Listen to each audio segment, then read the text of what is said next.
أعوذ بالله من الشيطان الرجيم بسم الله الرحمن الرحيم شهر رمضان الذي أنزل فيه القرآن هدى للناس وبينات من الهدى والفرقان۔ رمضان وہ مہینہ ہے جس میں قرآن نازل کیا گیا جو لوگوں کے لیے ہدایت ہے اور حق اور باطل کا فیصلہ کر دینے والی کتاب ہے۔ محترم حاضرین، کل ہم نے اپنا موقف الحمدللہ یہ بتایا تھا کہ ہمارا موقف افراد و تفرید سے پاک معتدل موقف ہے۔ تراویح تہجد ایک نماز ہے اور الحمدللہ اس معتدل موقف کی خصوصیت اور خوبی یہ تھی کہ چاروں ائمہ کے موقف اس میں شامل ہو گئے اور کوئی بھی ائمہ کا موقف ہمارے موقف کے خلاف نہیں تھا۔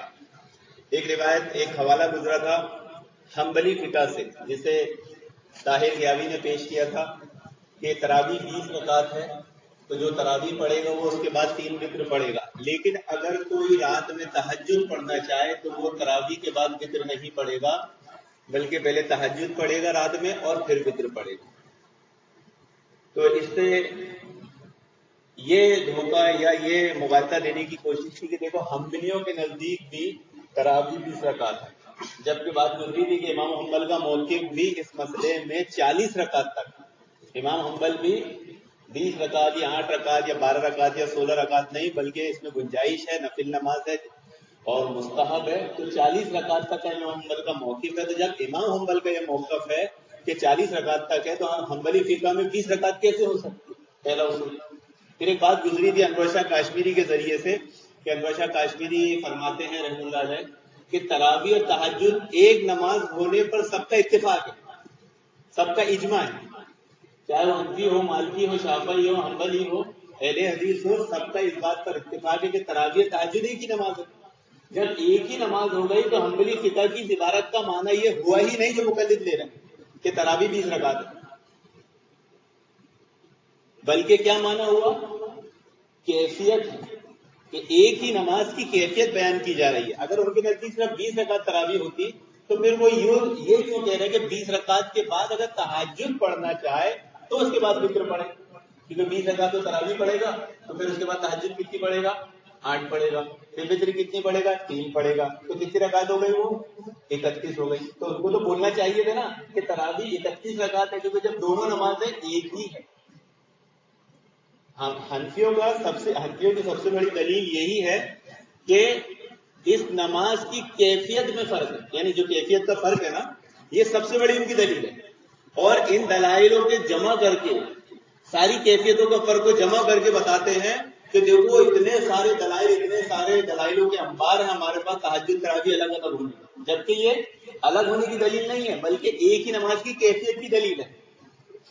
یہ اصل میں ایک ہی دلیل ہے جسے وہ بہت ساری سمجھ لے رہا، اور کیفیت کے فرق کو اہل حدیث مانتے ہیں، اہل حدیث اس کا انکار نہیں کرتے۔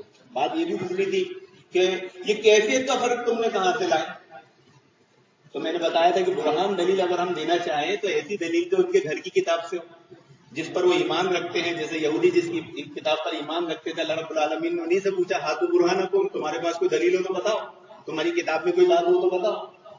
تو ہم نے ان کی کتاب سے انور شاہ کاشمیری سے بتایا تھا، وہ کہتے ہیں تہجد تراویح دونوں ایک ہے، اس کی صفتی نام ہے، سب الگ الگ، انہوں نے مانا تھا۔ اور انہوں نے ان کی ناسمجھی اور کم فہمی کی علامت آپ کو بتاؤں، یہ جو کہتے ہیں کہ کیفیت کا فرق تم نے لائے کہاں سے، آج انشاءاللہ اس کا بھی جواب آئے گا۔ بلکہ کیفیت جو تم کہتے ہو یہ نئی بات ہے، ان کا علم، ان کا فہم کتنا کم ہے، آپ اس کو غور کریے گا۔ لیکن ان کا ایک قاعدہ اور ہے، اور وہ قاعدہ ہے امام شافعی رحمۃ اللہ نے فرمایا کہ احناف، امام ابو حنیفہ اور ان کے اصحاب، امام حنیفہ اور ان کے ماننے والے، ان کے شاگرد وغیرہ پہلے ایک مسئلہ گڑھ لیتے تھے، پھر اس پر پوری کتاب لکھتے تھے۔ وہ مسئلہ ہوتا نہیں، وہ گڑھ لیتے اور اس پر پوری کتاب لکھتے۔ مثال کے طور پر مقلدوں نے ایک حوالہ لکھا ہے اہل حدیث کے خلاف، کیا لکھا کہ بخاری اور مسلم کی شروع میں بے شمار سینے سے ہاتھ باندھنے کی حدیث ہے۔ اب یہ بات لکھ دی اور بخاری اور مسلم اٹھا کے وہ اہل حدیث سے پوچھتے بتاؤ اس میں کدھر ہے سینے ہاتھ باندھنے کی حدیث، تو بولو اس کے شروع اس کے شروع میں بے شمار سینے پہ ہاتھ باندھنے کی حدیث ہے. یہ لوگ بخاری اور مسلم کو بتاؤں. اور یقین ہے جب کوئی بھی آدمی حدیث دیکھے گا بخاری مسلم کے شروع میں تو اسے ایک بھی حدیث نہیں ملے گی. زیادہ دائیں ہاتھ کو بائیں ہاتھ پہ رکھنے والی مل جائے گی بخاری. لیکن وہاں مسئلہ کیا تھا معلوم ہے؟ شین را واو ہا ہے. انہوں نے اس کو شین را واو عین کر دیا. شروع کو شروع کر دیا. شروع کہتے ہیں بخاری اور مسلم کی شروحات یا اس کی تفسیر شرح، جیسے فتح الباری، فیض الباری. بخاری حدیث کی کتاب کی شرح ہوتی ہے، اس کو شروع کہتے ہیں. تو انہوں نے شروع کو شروع کر دیا، عین کر دیا. اب وہ بتاؤ بخاری مسلم کی ابتدا میں شروع میں کدھر؟ تو پہلے ایک مسئلہ گڑھ لیتے اور پھر اس پہ پوری کتاب لکھتے. تو تراویح کے مسئلے میں بھی انہوں نے ایک مسئلہ اور گڑھ دیا. طاہر جاوی نے کسی مولانا کی بات نقل کی کہ وہ کہتے ہیں کہ ابو سلمہ نے حضرت عائشہ رضی اللہ عنہا سے پوچھا کہ اللہ کے نبی صلی اللہ علیہ وسلم وتر پڑھتے تھے یا سو جاتے تھے؟ تو حضرت عائشہ کہتی ہے کہ اللہ کے نبی سے جب میں نے اس تعلق سے سوال کیا تو اللہ کے نبی نے کہا ہاں میں سو جاتا ہوں. اور پھر حوالہ لکھ دیا بخاری اور مسلم. تو کیا دیکھو اللہ کے نبی اور صحابہ سے تہجد اور وتر سے پہلے سونا ثابت ہے. تہجد پڑھ لیا کرتے تھے، پھر وتر اور اس کے درمیان سونا ثابت ہے. لیکن تراویح میں 8 رکعت پڑھنے کے بعد 3 رکعت کے درمیان سونا ثابت نہیں ہے. اس بات کی دلیل ہے کہ ابو سلمہ نے سوال تہجد کے تعلق سے کیا تھا، تراویح کے تعلق سے. جیسے بولتے ہیں نا کہ حضرت عائشہ کی دلیل تہجد کے تعلق سے، تراویح کے تعلق سے نہیں. ایسی بات ابو سلمہ نے کہیں نہیں پوچھی. بخاری مسلم میں کہیں یہ بات نہیں. وہاں کیا ہے؟ کیف کانت صلاۃ رسول اللہ صلی اللہ علیہ وسلم فی رمضان. ان کا سوال رمضان کے تعلق سے تھا، وتر کے تعلق سے تھا ہی نہیں. یہ بخاری مسلم میں سے کہیں سے نکال کر دکھائے. اب اسی سوال میں مقلدوں کی بات کا، اناف کی بات کا جواب ہے. وہ کہتے بھائی تم نے کیفیت کا فرق لائے کہاں سے؟ اب یہاں کیا ہے؟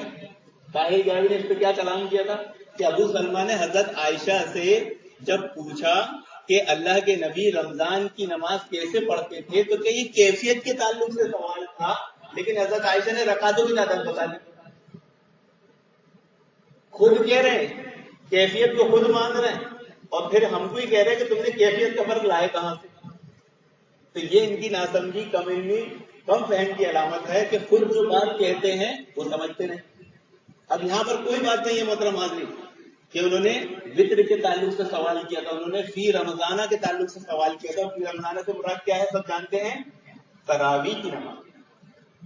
سب کا اس بات پر اتفاق ہے، کسی کا اختلاف نہیں ہے کہ جب فی رمضانہ سے رمضان میں بات آئے گی نماز کی تو اس سے مراد کیا ہوگا؟ تراویح.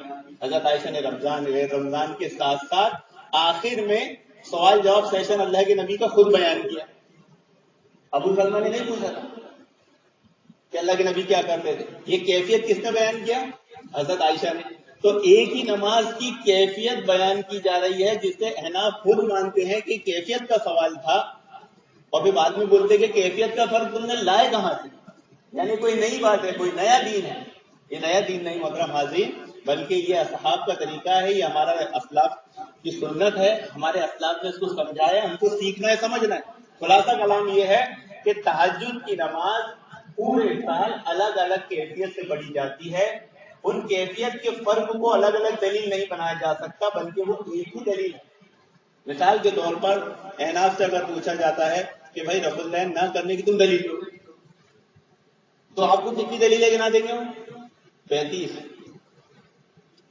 کہ بھائی دیکھو 1 نہیں 2 نہیں 35 حدیث ہیں رفع العین نہیں کرنے کی، جبکہ وہ 35 نہیں مشکل سے 5 یا 6. ایک ہی روایت مختلف کتاب میں آ رہی ہے، یعنی ایک روایت 6 کتابوں میں آ جا رہی ہے تو 6 گن رہے، ایک روایت 10 کتاب میں آ جا رہی ہے تو 10 گن رہے. ایک روایت کتنی بھی کتاب میں دلیل تو ایک ہی رہے گی نا. تو مشکل سے ان کے پاس 5 یا 6 ہے، لیکن ایسے اصول و قاعدے بنا لیے جو اس سے کاؤنٹنگ میں 30 سے 35 بنا دیتے ہیں. ویسے ہی تراویح کے مسئلے میں ہے کہ کیفیت کا فرق ہے. ائمہ علماء اہل حدیث بھی اگر کوئی بات بیان کرتے ہیں تو اس کا لازمی مطلب یہ ہے کہ کیفیت کا فرق بیان کر رہے ہیں، الگ الگ ہونے کا فرق بیان نہیں کر رہے. بھائی تہجد کی نماز پورا سال چاہے رمضان ہو غیر رمضان کیسے کیسے پڑھی جا سکتی ہے یہ سمجھایا جا رہا ہے. اس کو انہوں نے اس کی دلیل بنا لی کہ الگ الگ ہے، بلکہ دلیل نہیں ہے، ایک ہی بات ہے، ایک ہی دلیل ہے، اس کو سمجھ نہیں پا رہے ہیں۔ امید کرتا ہوں بات سمجھ میں آئے گی۔ اللہ رب العالمین سے دعا ہے کہ اللہ رب العالمین ہمیں بھی دین سمجھنے سیکھنے کی توفیق عطا فرمائے، آمین یا رب العالمین۔ وآخر دعوانا الحمد للہ رب العالمین۔